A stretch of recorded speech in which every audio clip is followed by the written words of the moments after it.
অনেক অনেক দিন পর আমাদের ফ্যামিলিতে একটা প্রোগ্রাম হয় আর কার বিয়ে ছিল আমরা সবাই মিলে অ্যাটেন্ড করেছিলাম আর আমরা কেমন এনজয় করেছি আর আমাদের সাথে কি কি ঘটেছিল তাই সবকিছু নিয়ে থাকছে আজকের ভিডিও। হ্যালো এভরিওয়ান, কি অবস্থা সবার? আই হোপ সবাই ভালো আছো। অনেকদিন পর একটা বিয়ে বাড়ি ব্লগ নিয়ে চলে আসলাম। বেসিক্যালি দাওয়াটা ছিল আমার মার মামাতো ভাইয়ের বিয়ে। সো বলেছিল যে কোনো হলুদের প্রোগ্রাম হবে না, বাট লাস্টে সেটা হয়। এখানে আমি আমার শাড়ি আর জুয়েলারি সবকিছু রেডি করে আমরা রেডি হয়ে ওদের বাসায় চলে যাই।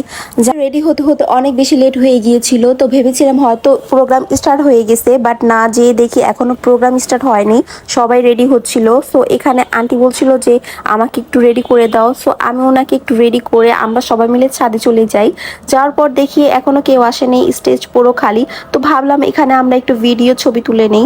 সো আমি ফার্স্টে একটু ভিডিও ছবি তুলে নিই সুন্দর সুন্দর করে, দেন সবাইকে আমি সুন্দর করে ভিডিও ছবি তুলে দিই। ফ্যামিলিতে এমন এমন একজন পার্সন থাকে যে কিনা সবাইকে সুন্দর সুন্দর ছবি তুলে দেয়, ভিডিওস করে দেয়। তার মধ্যে হচ্ছে আমি একজন। আমি হচ্ছে সবাইকে সুন্দর করে ভিডিও ছবি তুলে দিই অলওয়েজ। আর হচ্ছে এখানে আমার কাজিন আমাকে সুন্দর করে ফুল পরিয়ে দিচ্ছিল।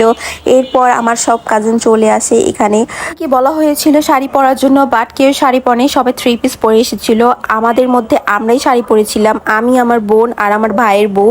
এরপর হচ্ছে জামার এন্ট্রি হয়, মানে মামাকে নিয়ে আসা হয়। এরপর আমাদের সাথে যা ঘটে তাতে আমাদের মন পুরোই খারাপ হয়ে যায়, কারণ হচ্ছে ওইখানে কোনো গান বাজনার আয়োজনই করা হয়নি, মানে কোনো ডিজে গান বাজনা হবে না। যেটা শোনার পর সবাই অনেক বেশি স্যাড হয়ে গিয়েছিলাম। নানা ভাই মানে আমার মার মামা, উনি যেহেতু হজ করেছে, সো উনি চায়নি যে বিয়েতে কোনো গান বাজনা হোক।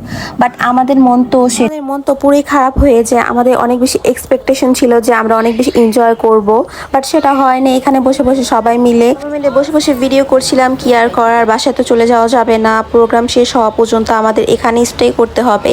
তাই বসে বসে সবাই মিলে গল্প করছিলাম আর এখানে স্ন্যাপ নিচ্ছিলাম। আমি আমার একটা ভিডিও নিয়ে নেই।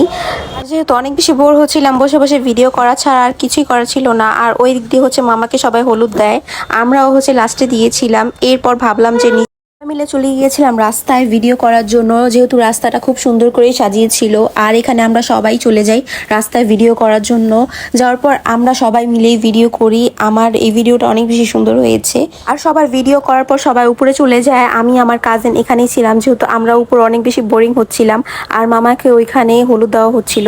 সো এখানে দাঁড়িয়ে দাঁড়িয়ে আমরা একটু দুষ্টুমি করছিলাম, হাতের ভিডিও নিচ্ছিলাম। আর রাস্তাটা খুব সুন্দর করেই সাজিয়েছিল। এরপর আমরা আবার উপরে চলে যাই। তারপর সবাই মিলে একটা ভিডিও করি। ওই দিন আমরা হচ্ছে এতটাই মুড খারাপ ছিল, তেমন একটা ভিডিও করতে পারি নাই। এরপর হচ্ছে খাবার দেওয়া হয়, সবাই শেষ করে সবাই মামাকে হলুদ দিয়েছিলাম। সেই ক্লিপগুলো নেওয়া হয়নি, যেহেতু অনেক রাত হয়ে গিয়েছিল। এরপর হচ্ছে আমরা রওনা দিয়ে দেই, যেহেতু প্রায় রাত 1টারও বেশি বেজে গিয়েছিল। সো আমরা বাসায় চলে গিয়েছিলাম। সো আজকের ভিডিও এই পর্যন্ত, বাই।